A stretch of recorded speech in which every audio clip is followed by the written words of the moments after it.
De Mouloud Ferraoun, le fils du pauvre, suite, chapitre 2.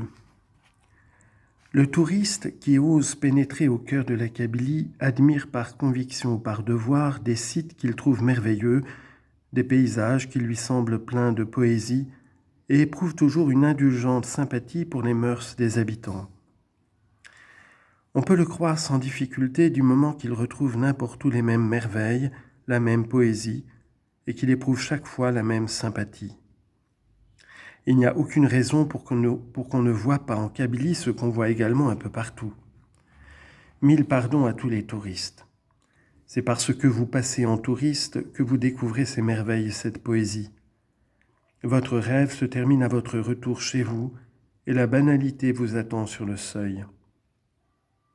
Nous, Kabyles, nous comprenons qu'on loue notre pays.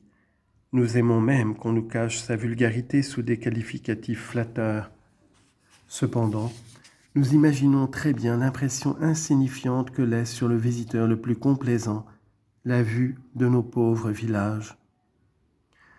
Tizi est une agglomération de 2000 habitants. Ces maisons s'agrippent l'une derrière l'autre sur le sommet d'une crête comme les gigantesques vertèbres de quelques monstres préhistoriques.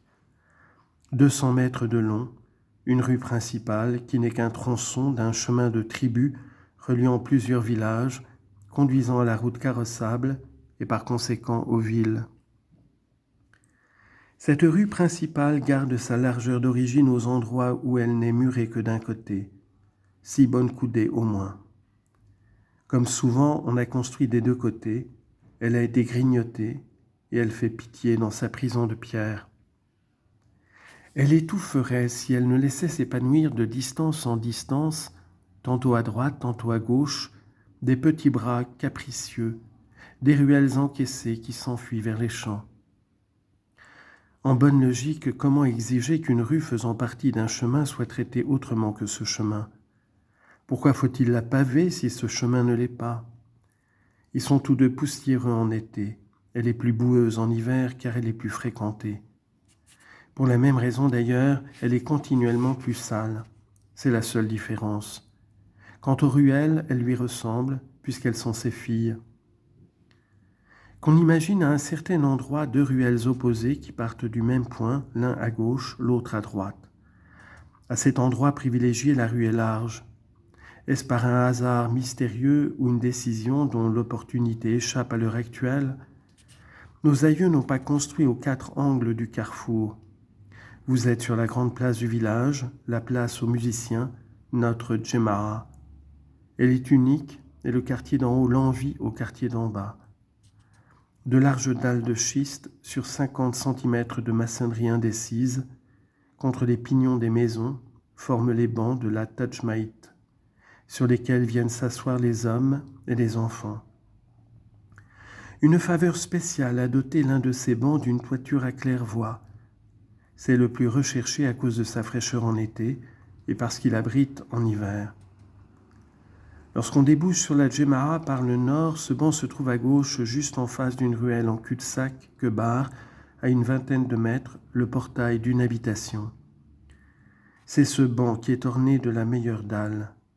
Une dalle en marbre, en vrai marbre fauve, brillant, poli par le temps et l'usage. Le village a 3 quartiers, par conséquent 3 Djemara. Chaque Djemara a ses bancs de pierre et ses dalles luisantes. On retrouve partout, creusés dans les dalles, les mêmes damiers immuables où l'on joue avec des cailloux. Mais personne ne peut prétendre que les autres Djemara égalent la place aux musiciens. Il existe aussi 2 mosquées. Les mosquées ont manifestement moins d'importance que les Djemara. Vues du dehors, elles ressemblent aux autres maisons leurs voisines. Au-dedans, le sol est cimenté, les murs sont blanchis à la chaux. C'est vide et désolant de simplicité. Les vieux qui vont y prier ont l'air d'appartenir à un siècle révolu. Le café mort est situé hors du village. Ceux qui l'intéressent doivent aller à sa recherche et sortir de l'agglomération. Quelques habitations prétentieuses ont été construites récemment grâce à l'argent rapporté de France. Ces maisons dressent leur façade impudique et leurs tuiles trop rouges parmi la vétusté générale. mais on sent que ce luxe est déplacé dans un cadre pareil. D'ailleurs, nous n'en sommes pas trop fiers. Vues de loin, elles forment comme des taches blanches qui jurent avec l'ensemble couleur de terre. Nous savons qu'à l'intérieur, elles ressemblent à toutes les autres. Elles méritent le dédaigneux dicton qu'on leur applique, écurie de Ménaïel, extérieur rutilant, intérieur plein de crottins et de bêtes de somme. La vanité est l'un des travers que nous raillons le plus, peut-être parce que nous sommes tous proches parents ou alliés. Nos ancêtres, paraît-il, se groupèrent par nécessité. Ils ont trop souffert de l'isolement pour apprécier comme il convient l'avantage de vivre unis. Le bonheur d'avoir des voisins qui rendent service, aident, prêtent, secours, compatissent ou tout au moins partagent votre sort. Nous craignons l'isolement comme la mort. Mais il y a toujours des querelles, des brouilles passagères suivies de raccommodements à propos d'une fête ou d'un malheur. Nous sommes voisins pour le paradis et non pour la contrariété. Voilà le plus sympathique de nos proverbes. Notre paradis n'est qu'un paradis terrestre, mais ce n'est pas un enfer. Peu importe si chaque quartier a son aïeul. On a célébré depuis très longtemps des mariages entre Karouba, de sorte qu'à présent l'histoire du village est une comme celle d'une personne. Il n'y a ni caste, ni titre de noblesse particulier à une famille. Nous avons encore de nombreux poèmes qui chantent des héros communs, des héros aussi rusés qu'Ulysse, aussi fiers que Tartarin, aussi maigres que Don Quichotte. Le quartier d'en bas, par exemple, est issu de Mézouze. Mézouze avait 5 enfants mâles qui donnèrent leur nom à chacune des 5 familles de la Karouba. C'est pourquoi la Karouba comprend les Aït Arbah, les Aït Slimane, les Aït Moussa, les Aït Larbi et les Aït Kassi. Quant aux Bashiren, leur ancêtre n'est qu'un réfugié venu du Djurdjura. Ils ne sont pas fiers de leur origine, les Bashiren. Dans leur fort intérieur, ils se sentent un peu diminués. Mais à présent, personne n'y pense plus et ils se croient eux aussi d'authentiques descendants de Mézouze. Pourtant, dans certaines circonstances graves, il arrive qu'on leur rafraîchisse la mémoire.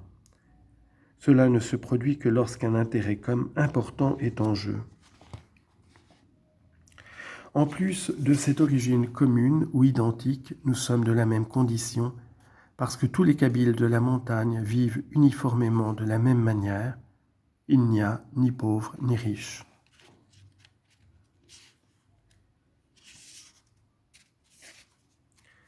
Certes, il existe 2 catégories de gens, ceux qui se suffisent régulièrement et ceux qui passent au gré de la bonne ou de la mauvaise fortune, de la misère la plus complète à l'humble aisance des favorisés du ciel. Mais on ne peut ni établir un classement définitif, ni constater des différences essentielles dans le genre de vie des habitants.